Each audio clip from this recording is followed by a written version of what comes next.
Dear Princess Sunbutt, Letter 95. Dear Princess Celestia, I'm worried about Anon's health. I asked him if he was free tomorrow, and he responded by yelling, and I quote, expletive, yeah I am, you essay, you essay, you essay, and then running around with his fists in the air. I'm not sure if calling me an essay was supposed to be an insult, but it was nonsensical at best. I asked him about the meaning of his behavior, but he said I wasn't free enough to understand. His wording made me believe that he had taken some manner of hallucinogenic drugs. When I asked if this was true, he replied with, "The only drugs I'm on are liberty and justice for all." In light of this, I would like to request a subtle investigation into the possibility of a new drug or drugs in Ponyville. Liberty and justice appear to be the recreational names. If my fears are proven right, Anon may be in need of an intervention followed by rehabilitation, depending on the effectiveness of the former. Your faithful student, Twilight Sparkle. From Her Royal Highness Celestia, RE Letter 95. To my most faithful student, Twilight Sparkle. I see. Thank you very much for bringing this matter to my attention, Twilight. I will have a talk with Anon about the incidents, though I don't think you need to worry about any new forms of recreational substances. I recognize the phrase from some of Anon's previous meetings. Your loving mentor, Princess Celestia. Dear Anon, I wouldn't actually blame you if you had elected to sample certain mind-altering substances, but I must encourage you to use them in moderation. Responsible suggestion aside, it is really sweet that Twilight worries over you. You may be amused to know that she may or may not believe that liberty and justice are some form of narcotic or intoxicant, though I'm rather curious to hear the full story of what precisely happened. Your friend, Celestia. P.S. This is your one chance to answer me yourself. I do have others I can ask. Letter 96. Dear Princess Highbeams, today I learned that treating everyone equally does not mean giving a blind kid a picture book for his birthday, even if that's what you give everyone else his age. Your insensitive ignoramus, Wylight. From Her Royal Highness Highbeams, RE Letter 96. Dear Anon, please find enclosed and enchanted tablet along with an apology note. I would like you to deliver this to the cult or Philly mentioned in the letter sent to me. I would normally entrust this to Twilight, but I suspect she might get distracted with the enchantments again and forget to actually pass it on. Since I know you'll be curious, the tablet is a somewhat more expensive magic item available to ponies, which allow the user to visualize media that they otherwise would not be able to, if they lose their sight. The sand will raise itself into an image that a pony can explore with either the frog of their hooves or our noses. No, the sand will not go flying off when said nose gets used. This isn't the first time either I or Miss Velvet had to give a secondary gift to make up for one of Twilight's. Your friend, Celestia. To my most faithful student, Twilight Sparkle. While your intent was correct, and it is very sweet of you to want to share one of your gifts and passions with another pony, the point of treating everyone equally describes treating them with the same measure of respect, kindness, generosity, and willingness to acknowledge their status as equal to yours. It does not mean you cannot or should not acknowledge difficulties or differences, merely that they are not lesser for them. Remember, it is never wrong to be considerate when you can be, especially when giving gifts. Perhaps you might want to discuss this with your friend Rarity? Your loving mentor, Princess Celestia. Translated from Equestrian Standard Braille. To my dear little pony, I'd like to apologize on behalf of my student. She means well, but doesn't think things through very well.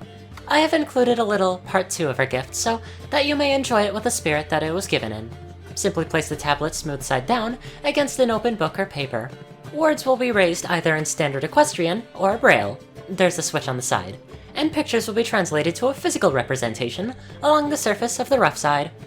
I'm sorry it wasn't there by your birthday, my little pony. A friend. Letter 97.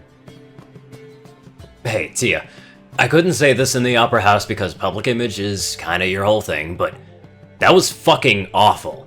I appreciate you inviting me, I really do, but how the hell can you stand that noise? I genuinely don't understand it. I was ready to jump off the balcony after the first act. I've heard more pleasant sounds come from Spike after he accidentally swallowed a plastic ruby. I would have preferred listening to Blue Blood talk about himself for 3 hours. It was pure agony wrapped in wigs and makeup. Just to be clear, I'm not mad at you, I'm mad at the concept of sound for allowing opera to exist.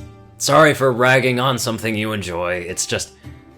I really needed to get that off my chest. Love, Anon. From Tia, RE Letter 97. Dear Anon, but my friend, how could you not adore the sheer musical genius of a single glass-shattering note held for 13 full seconds? How could the storyline not simply ensnare you in its riveting and unique premise? How could picturing the ponies as screeching angry cats not amuse you throughout? In all sincerity, Anon, I liked an opera. Once. I had never heard the story idea before. The stallion lead had this gorgeous, deep voice that rumbled in the floor beneath my hooves, almost as much as my own chest. And the mare lead wasn't trained on just high notes. This was back when star-crossed lovers hadn't been done to death, mind you. Unfortunately, that was a long time ago, and, well, it turns out sponsoring something new and interesting once means if you stop sponsoring it, you've expressed a great many silly ideas about what you support, and the direction art is going, and the value of art in modern society, and all of that nonsense. If I am honest, it is just one of those obligations I have to meet, and I wear earplugs when I can't convince some poor fool to share the experience with me and provide something that isn't dull, droning, screeching, or monotonous in any combination. I'm grateful that you came with me. I didn't actually have to take a few tablets of something for a headache afterward. Your friend, Tia. P.S.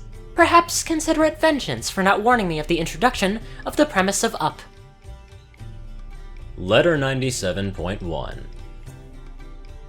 Tia, you have no idea how relieved I am to know that you hated it too. I was worried that you were completely lost to the tastes of high society, and I'm not just some poor fool, your highness. I am the poorest fool you will ever find, and I wouldn't have it any other way. But honestly, you could have just told me that you didn't want to suffer alone. I would have gladly came along with a flask of wine for us to share. Love, Anon. P.S. You specifically told me not to spoil anything about any movie we watch after I told you Gandalf comes back, which I only did because you wouldn't stop crying. Fuck me for trying to do what you say for once. I've learned my lesson. Never again. P.P.S.